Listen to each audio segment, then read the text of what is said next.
So this is our pond. It is 4,782 gallons, 7 foot deep, 2 bottom drains,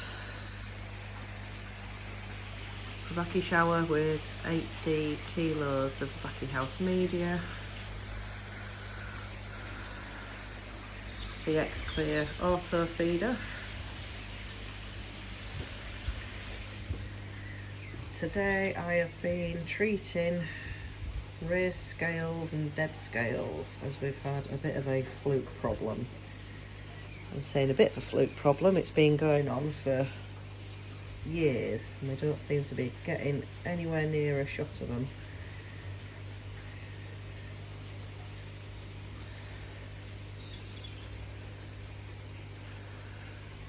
So the jump guards are actually marine grade banisters.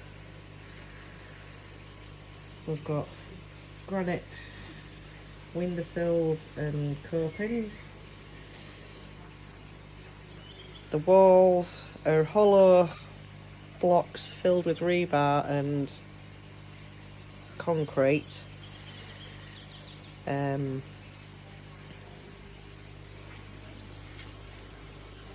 yeah, there's a skimmer hiding just there. That bit of granite lifts out so you can actually get inside it.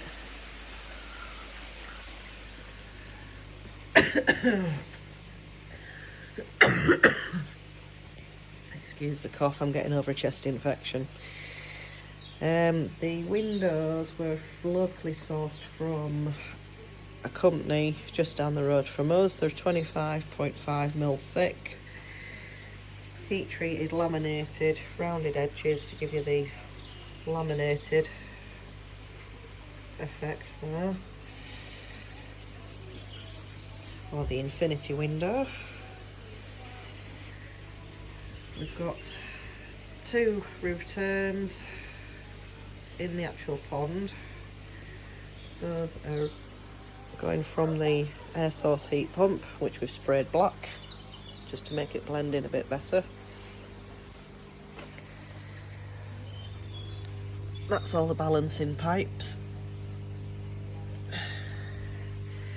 and this is where it goes from the filters back to the pond through the shed.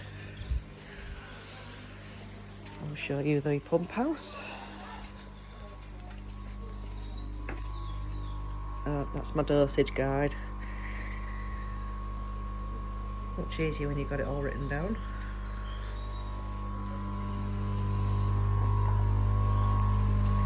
So in here we have, it's the Oase Profidrum Premium drum.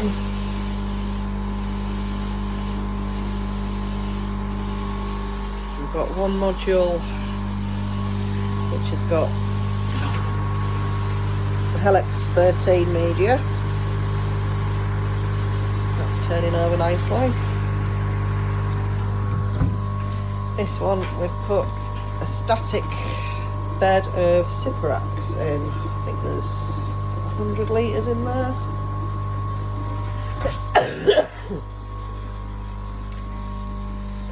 We changed the slide valves on the modules to ball valves, because slide valves tend to leak quite a bit. I'll show you the drum. There we go. We took the actual cleaning pump out of there and put it in its own self-contained customised tank, which fills up on an auto top-up.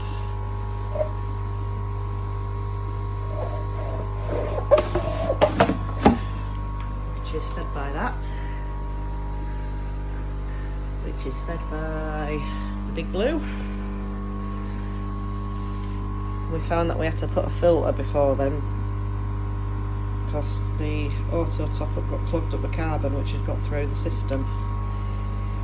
So one of the outlets is from module to the BlueEco pump, which feeds the Bakki Shower, and then this one is the pump which feeds to the air source heat pump via the UV. We was getting quite a lot of condensation on the big blue, which was pooling on the floor, so we had this steel drip tray made, which, if you can see there, it feeds into the waste pipe, which all goes into here. So 3 4-inch ball valves, 2 from the bottom drains and 1 from the skimmer. There's your airline there, going to feed the air domes, which is run the air pumps. The line from the BlueEco pump comes into here, which has got a ball valve coming off it on a T, which when you turn it will fill up a hospital tank, which is empty. I think that's just under 1,000 gallons. We made the perspex covers just so the fish wouldn't jump out and to stop the condensation as much. So this system is all gravity fed, runs to the easy pod, which I wouldn't have on anything bigger than this quarantine tank. It goes to an adjustable superfish pump up to a UV, not that we need it in here. It feeds through to a heater. I think that's a 1 kilowatt. So, yeah. So a Profi heater, 1 kilowatt, cost you a bomb in electricity now. And we've got various ball valves to allow us to drain or divert the water. Bit of a balancing act going on here. So one line will feed the mini shower, and then the other line goes directly into the tank. And also in here we've got 2 air stones which run off their own air pump. It's all turned off. There's also an auto feeder, and that thing there comes from the big blue, so we can also do a trickle in and out if we want to. That valve there allows us to drain it to waste. So we're pushing it through the system, which comes down the waste pipe, and into there, and then into the sump, which has got its own pump, which pumps back up to the drains. So in here it's quite handy having a sink, tap, electric heater. Various awards from taking part in the photo shows and showing at the North East show. This is my cupboards of various things. So I've got testing, have a look in there, it's all the HANA stuff, pH meters, the drop test for GH and KH. In there I've got various things. Not that it seems to do much at the moment. Just currently doing a course of the CT. I'll do 4 or 5 days of that and then try and treat them again for flukes. Oh, yep, hello. Various bits and pieces. Anaesthetic. ulcer swab things, propolis. More treatments, the sodium thiosulfate, potassium permanganate, a drawer full of random crap.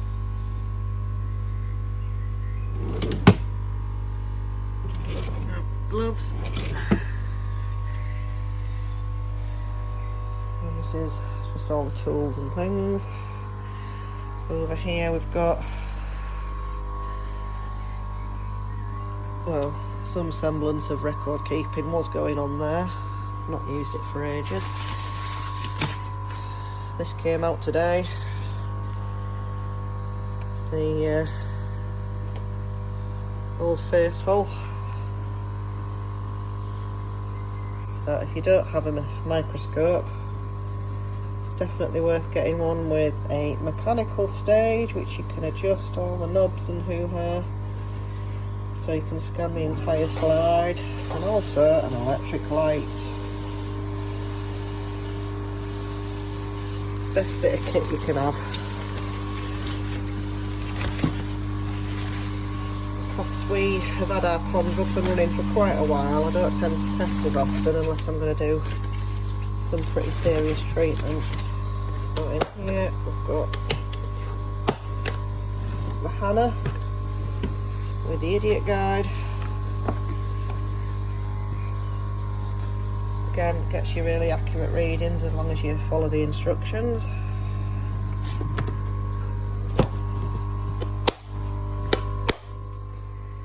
So this leads us to the spaghetti junction. We've got various switches. That's for the air source heat pump, showing 15 degrees. Various lines for the other side where the quarantine tank is.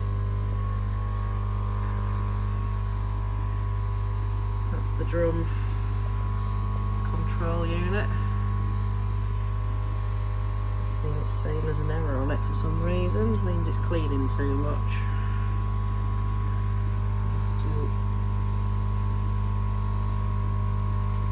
Turn that off and back on again at some point.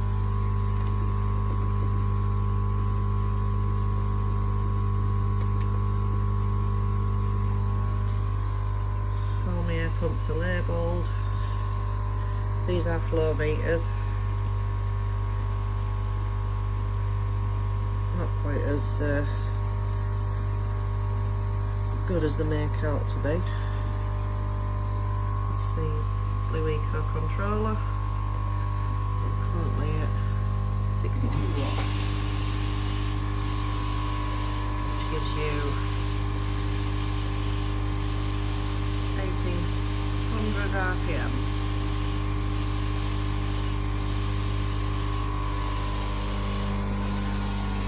And we've got the usual pictures, different coin varieties,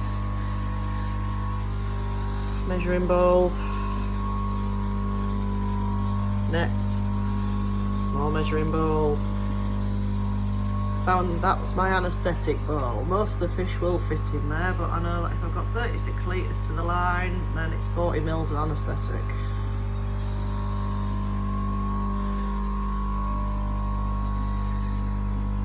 There's the easy pod. There's no media in it. I've put it in the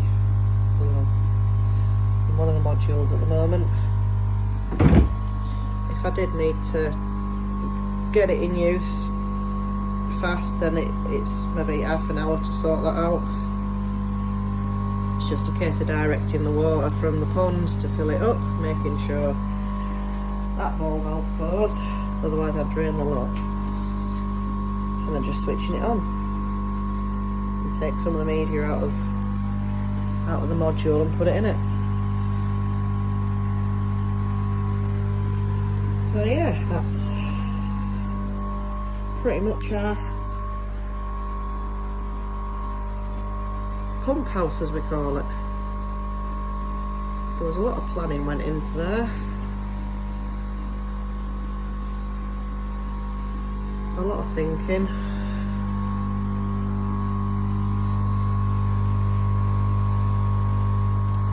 just pays to take your time and think about what you want, what your budget is, ease of maintenance, just to make your life easier. Go back for one last look at the pond. As you can see, it's starting to get dark, so the lights are on. We have got covers which can go on here. You see these these will unscrew. We've got some purpose-made aluminium bars which will attach to there and to there, and also slot into these bars up here that are like polycarbonate doors, keep the heat in.